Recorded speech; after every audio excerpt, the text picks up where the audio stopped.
¿sabes qué? Qué lindo día para invitarme, ¿no? Martes, Super Martes, día L, como llamaron muchos. Sí. Hoy se dio un martes muy especial y por suerte no en el caos que a lo mejor algunos vislumbraban que podía suceder desde la economía. Cuando venías acá venía pensando, ¿no? Cómo, digamos, analizar en una forma analógica o con una imagen de esto que está pasando en la economía del país. Y Sí. pensaba, me gusta el tenis, así que yo decía, Argentina es como una cancha de tenis, donde tenés jugando en la cancha los grandes jugadores, operadores financieros, grandes empresas, los que mueven la economía. Llamémosle que el juez de silla o el árbitro es el presidente, y nosotros ¿quiénes somos? Los que estamos en la tribuna, que vemos que la pelotita va y viene, va y viene, y eso es lo que genera incertidumbre, eso es lo que nos genera cierta, digamos, necesidad de saber qué está pasando, porque uno dice, a ver, todos me hablan de la macroeconomía, pero ¿qué pasa en mi economía doméstica? ¿Qué Tal pasa en mi cual. día a día? ¿Qué pasa en mi día a día acá en Formosa? Porque uno está viviendo la realidad acá, ¿sí? Y mucha injerencia en esa realidad no tiene uno como ciudadano de a pie, pero sí puede tomar algunos recaudos, puede visualizar algunas variables y ver un poquito, sin tener la bola de cristal, porque ni los economistas la tienen, porque lo primero que le preguntan al economista es cuánto va a estar el dólar mañana, y obviamente de respuesta no tenemos, pero sí por lo menos ver que cuidar la economía hogareña, para decirlo de forma simple, ¿sí? Hoy se dieron algunas cosas particulares a nivel macroeconómico, que obviamente vos podés decirme, y Alberto, ¿eso afecta a la economía hogareña? Y sí, la afecta, porque por ejemplo, algo positivo dentro de esto, lo que vos llamaste corrida financiera o cambiaria, es que el dólar venía subiendo, para tener un dato concreto, 27% de enero a la fecha subió. ¿Y qué hizo el Banco Central? Volvió a ofertar, ¿sí?, 5.000 millones de dólares como para sostener el valor del dólar y que no se vaya tan arriba. Sí. El Banco Central estipuló un techo de 25,50 y hoy cerró a 24,50, o sea, un peso menos de lo que había estipulado el Banco Central. Eso es una variable positiva, digamos, ¿sí? Ahora viene la economía hogareña. Buenísimo, me van a decir el contador, ¿y eso cómo Claro, ¿cómo me afecta? impacta a mí? Bueno, Sí. lamentablemente, nosotros los argentinos en general, esto no es de ahora, ya es histórico, pensamos o vemos la economía dolarizada, ¿sí? Pensamos en dólar, o sea, le damos más importancia al dólar que al Que el peso. peso, sí. No es por casualidad tampoco, no es que lo hagamos porque sí nomás, sino que experiencia anterior de nuestra economía, hemos visto que la única forma que quedaba al ciudadano a pie de respaldarse o de asegurar el valor de su peso era comprando dólares. Y eso quedó como impregnado y sigue esa cultura, ¿sí? Entonces, la volatilidad del dólar no es una cuestión que pasa desapercibida, sino que genera alteraciones en el mercado. Y nos lleva a nosotros a pensar, ¿qué hago? ¿Voy a comprar dólares? Ahora, ¿tengo para comprar dólares? Porque también hay Sí. otra pregunta, ¿no? O sea, aquí hay que diferenciar en la economía los distintos jugadores. Si uno piensa en las empresas, pueden llegar a comprar dólares, y es un poco, era el temor del Estado, justamente con el vencimiento de la LEVAT hoy, ¿sí?, la letra del Banco Central. ¿Por qué? Porque pensaban que si esas LEVAT la cobraban los ahorristas, que hay ahorristas ciudadanos de a pie, pero los grandes ahorristas son empresas y incluso organismos estatales. Si esas LEVAT, digamos, las cobraban, pensaban que esos pesos iban a parar a comprar dólares, lo cual imagínate que iba a generar un aumento del dólar, ¿sí?, por una Claro. cuestión de mercado, oferta y demanda. No sucedió, gracias a Dios, eso, ¿sí?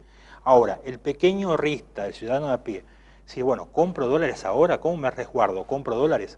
Y bueno, la realidad es que hablamos de sueldos que están precarizados, están muy por debajo de los sueldos que debería tener nuestro país. Para que tengamos una idea, según los datos del INDEC, la última media nacional de sueldo bruto, estamos hablando de 24.000 pesos por mes, Sí. ¿sí? 24.000 pesos por mes. Si tomamos las provincias, tenemos la provincia que más alto tiene, que es Santa Cruz, porque está en la zona de petróleo y demás, en 40.000 media anual, ¿sí? Y la más baja es Santiago del Estero, que está en 16.000. Formosa está casi 20. Media, digo, porque los que me están escuchando dirán, contador, yo gano menos que eso. Por eso digo media, sí, obviamente que ahí tenemos una franja y parámetros diversos. Ahora una persona tomando Para la arriba y para media, abajo. para Sí, arriba y para tal abajo, cual. pero tomando ese ciudadano Sí. a pie que está en la media, digamos, ¿sí?, con 24.000 pesos, cuando tenemos una canasta familiar básica total, según el INDEC, que tiene que estar alrededor de los 19.000 pesos, un hogar con 2 personas adultas y 2 menores, o sea, canasta mínima 19.000, que incluye indumentaria, tarifa y demás, ¿sí? Tarifas, que otro tema que Claro, ni otro tocar, tema, sí. que tarifas si no te tocan esas tarifas exorbitantes, ¿no?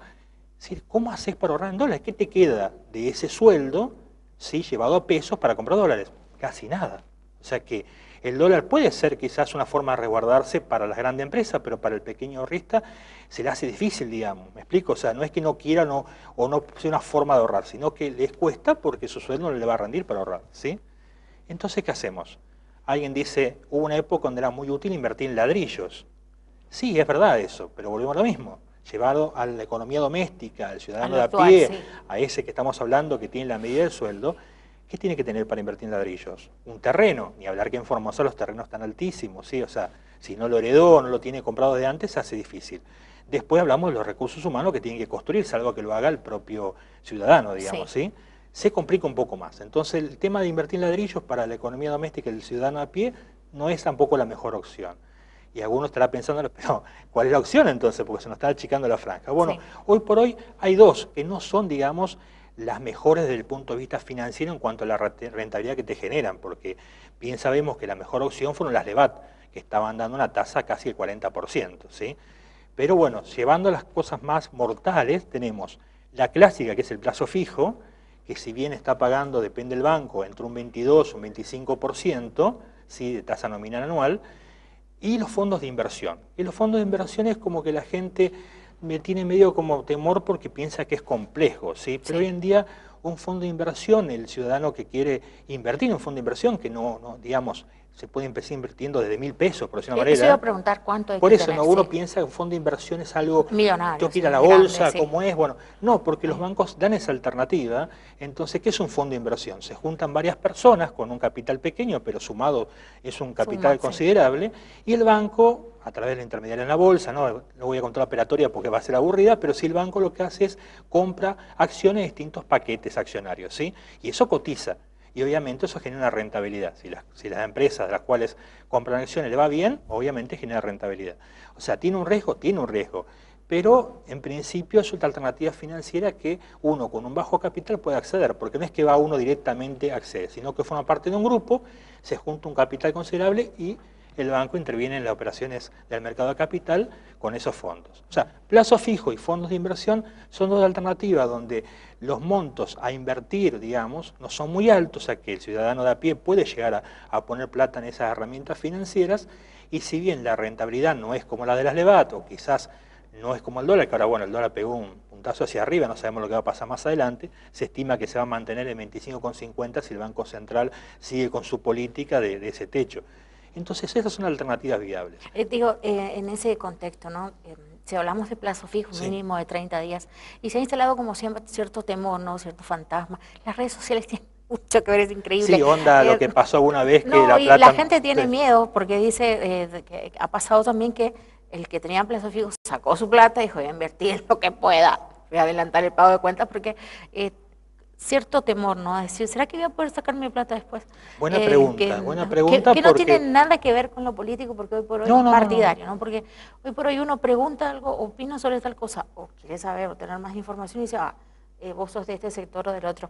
Estamos tratando de visibilizar el temor de la gente que tiene un poquito y no sabe qué hacer con su plata. Te voy a contestar tu pregunta, Liliana, pero ya que tocaste la palabra política, hoy se dio un hecho importante, ¿sí? Que a lo mejor uno puede pensar, y seguramente van a coincidir muchos de tu teleaudiencia conmigo, se tendría que haber dado antes. Pero bueno, mejor tarde que nunca, ¿no? Hoy el presidente Macri anunció el llamado a un acuerdo nacional. Espectacular, porque la verdad que hay que escuchar a todas las voces, no solamente al gobierno que está ahora, sino... de tirar para el mismo lado. Totalmente, porque el país es uno, es el mismo barco, y si todos navegamos para el mismo lugar, se hunde el barco, ¿sí? Es un hecho político significativo. De hecho, te comentaba en una charla previa ahora, Formosa tiene el eslogan Todos Unidos, y parecen palabras simples, ¿no? Pero es todo un concepto, porque realmente la Argentina necesita que todos nos unamos, cada uno de su rol. Es como si yo hago bien lo mío y apuesto a la Argentina y cada uno hace lo mismo, salimos adelante, ¿sí? Pero respondiendo a tu pregunta, los plazos fijos están garantizados, está bien que la palabra garantizado ya ocurrió en algún momento que quedó en los papelitos, ¿no? Pero digamos, uno puede accionar, o sea, existen herramientas legales que te permiten, digamos, cubrirte, ¿sí? Pero están garantizados hasta cierto monto. Cada banco tiene, el Banco Central estipula las pautas, no recuerdo ahora hasta cuánto, pero calculo que están hasta 300.000 pesos, 350.000, o sea, una cifra significativa, digamos. El ciudadano de a pie, que por darle un nombre, doña Rosa, digamos, si hace un plazo fijo, bueno, seguramente lo va a hacer por un monto inferior, así que esa plata está garantizada. ¿Qué significa está garantizada? Que el banco garantiza la devolución de esos fondos, digamos, ¿sí? Por encima del monto que no garantiza, no es que no le va a devolver, sino que ante algún acontecimiento, que ojalá que nunca más suceda, como una vez sucedió, tiene prioridad lo que está garantizado. Otra de las preguntas que siempre nos hacen en la calle, así como estamos así cumpliendo con nuestro rol, haciendo el noticiero y otras cuestiones más, me está aumentando la cuota del auto, está subiendo con todo esto del dólar. ¿Tiene que ver? ¿No tiene que ver? ¿Es una excusa? Y la gente quiere saber, ¿qué me sube si sube el dólar? Claro, aparte de la cuota del auto. Tiene que ver, si es una deuda que contrajo el ciudadano de a pie, que está estipulada en un contrato, seguramente en el contrato dice en la letra chiquitita cuáles son las variables que van a hacer subir la cuota. Claro. Y seguramente puede ser el dólar una de esas variables, ¿sí? Entonces, al aumentar el dólar, obviamente repercute en la cuota. Ahora, ¿aumenta todo cuando aumenta el dólar? No debería ser así, pero lamentablemente termina siendo así. ¿Y por qué yo digo que no debería ser así?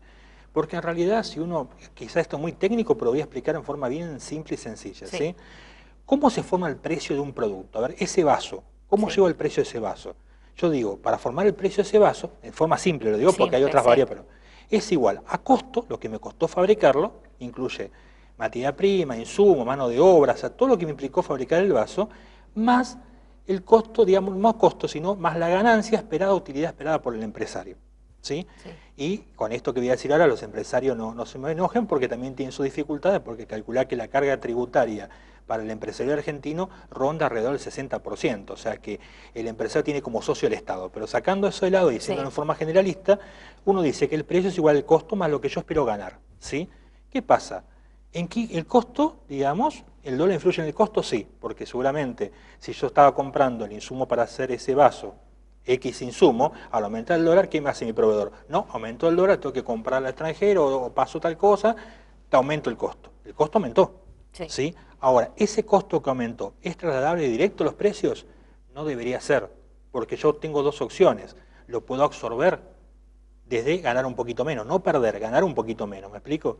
Lamentablemente, digamos, no digo todos, pero en general, a veces el empresariado no hace ese sacrificio, ¿sí? De ganar un poquito menos. Es como que quiere mantener y de última también la ola psicológica de que todo aumenta, porque también hay un componente psicológico. En todo esto. Totalmente. Las motos también más de un 7% han aumentado. Vamos a un ejemplo práctico. Vamos a suponer que soy un economista muy conocido, como tantos que aparecen en la televisión, que no es mi caso, pero aparecen muchos economistas, y te dicen por televisión, compren dólares porque el dólar va a estar de acá a un mes a 30 pesos. Y vos decís, lo está diciendo un economista conocido, que algo debe saber. Algo sabe, ¿Qué vas a hacer con tu pequeño ahorro? Vas a ir a comprar dólares. Y así van a hacer todos. O sea, ahora, ¿él sabe que va a ser así? No. Pero ¿qué pasa? La confianza que uno tiene, el conocimiento que esa persona manifiesta tener, hace que uno pueda tomar esa decisión. O sea, hay un componente psicológico. De hecho, hoy martes se pensaba que todo se caía y sobrevivimos. A ver, ¿qué quiero decir con esto?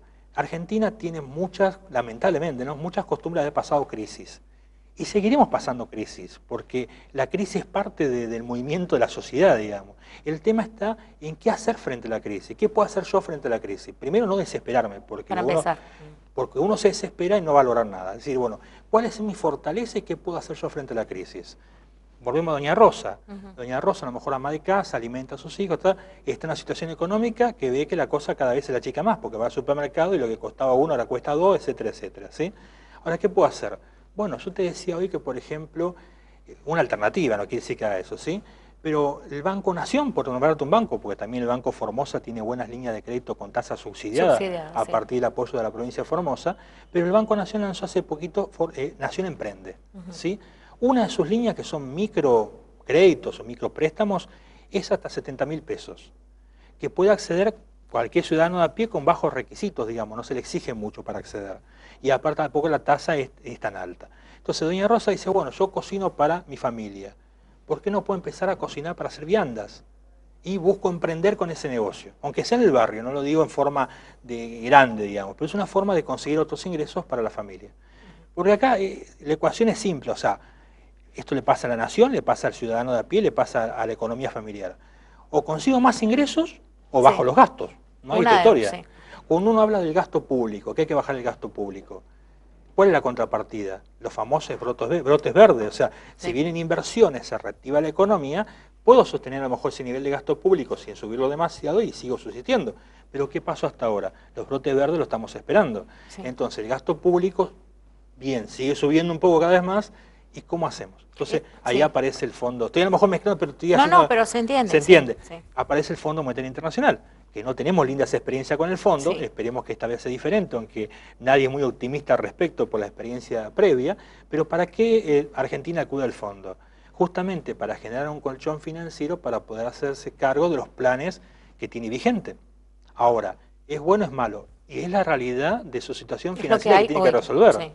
Ahora, ¿tenía otra alternativa? Y quizás sí. Lo que pasa, como dije al principio, esto que ahora el presidente anuncia como un acuerdo nacional, hubiese estado muy bueno que lo hiciera al principio. Que a lo mejor, no sé si lo intentó, no lo intentó, no públicamente, digamos, a lo mejor fue con cada sector para trabajarlo, pero yo creo que la única forma de salir de las crisis es uniéndose todos, cada uno aportando lo suyo a un mismo horizonte. Tengo que cerrar el bloque, contador, pero una picardía no preguntarle desde su punto de vista, por lo que está viendo, los precios de la canasta de productos que siempre se utilizan. ¿Es probable que queden ahí como están o es más probable que suban un poco más? Mira, hay que tener en cuenta que nuestro país está, digamos, en cuanto a los alimentos, manejado por no más de 4 o 5 operadores, incluso los grandes supermercados, ¿sí? Yo lo que sugiero en ese sentido, porque lo más probable es que los precios, no digo todos, pero algunos aumenten, ¿sí? Porque, digamos, volviendo a aprovechar esta movida del dólar y demás, algunos precios van a aumentar, ¿sí? ¿Tienen justificación? Ya te dije que en algunos casos no tienen justificación, pero van a aumentar. Entonces lo que yo sugiero es estas alternativas. Buscar precios. Yo sé que buscar precio implica tiempo, implica costo, porque si tengo que ir a varios lugares implica movilidad, ¿sí? Y la otra alternativa es asociarse para comprar, que quizás no estamos tan acostumbrados, pero por ejemplo, si 2 o 3 familias que son conocidas, no hay que buscar a alguien desconocido, se asocia para comprar, puede comprar en forma mayorista y ahí reduce el precio que está pagando. O sea, lo que digo es buscar alternativas, porque la economía está en un marco de volatilidad, incertidumbre, todavía estamos en la turbulencia, no es que pasó todo, no sabemos cómo va a continuar, ¿sí? Tampoco calculo vamos a llegar al caos del 2001, porque como... Es otro el escenario hoy por hoy. Es otro escenario, o sea, tenemos una crisis financiera, pero no, gracias a Dios, económica, social, y esperemos no llegar a lo económico-social, ¿sí? Entonces, en el contexto actual, si el Estado Nacional consigue la solvencia que está buscando, más allá del endeudamiento, que es otra historia, que lo podemos discutir también porque nos seguimos endeudando, pero consigue esa solvencia financiera, la economía va a tender a estabilizarse, ¿sí? Pero no alcanza con eso, por eso yo decía, rescato todos unidos. ¿Quiénes son todos unidos? El empresariado, el Estado, tener en cuenta las economías regionales, porque eso es una gran deuda no solamente de este gobierno, sino de los anteriores también. Es como que no contemplamos que si bien nuestro país es federal, como dice la Constitución, Dios atiende en capital, en Buenos Aires. Entonces es como que la realidad de Formosa no es la misma realidad de Buenos Aires, ni de La Pampa, ni de Córdoba. Cuando se hacen las políticas, se hacen políticas globales. Y ahí se comete un error. ¿Por qué? Porque las realidades son distintas. Entonces hay que tener en cuenta las economías regionales. Si se contempla todo esto, yo pienso que podemos generar un país diferente y por qué no tener la esperanza que así va a suceder. Muchísimas gracias. No, al contrario, Liliana, a tus órdenes. Bueno, lo vamos a seguir invitando. Sé que estamos por hacer una charla en breve también. Estamos por hacer, si me permitís te comento. Por favor, sí. O sea, te voy a dar la primicia porque, no sé si peco en darte la primicia, pero está hablado ya con los actores que van a participar. Sí. Estamos por lanzar un programa que se llama Profime, ¿sí? Que es Programa de Formación Integral para Mujeres Emprendedoras. Lo bueno, la buena noticia es que ese programa es accesible a todas las mujeres que quieran emprender, o sea, para aprender herramientas de aprendizaje y adquirir conocimientos para ello, en forma gratuita, porque va a estar avalado por el Ministerio de Economía, ¿sí? De la provincia de Formosa, por la Facultad de Administración, Economía y Negocios de la UNAF, y obviamente la que está llevando adelante el programa es la Cámara de Mujeres Empresarias, que me pidió en su momento que elaborara algo y estuvimos trabajando junto a este programa como para dar estas herramientas de conocimiento a la población en forma gratuita. Así que hay que estar atento. Sí. En principio se lanza el 21 de mayo. Falta poquito. Falta poquito y comenzarían la actividad académica en junio. Así que ya en los medios se va a comunicar todo esto. Bueno, deseamos que tengan mucho éxito. Norma nos visitó recientemente también. Sí, sí, aparte las mujeres empresarias se mueven, las chicas son muy movedizas, siempre están, digamos, trabajando para volcar actividades, sobre todo de capacitación, para que la gente tome esa herramienta y pueda salir adelante con su economía.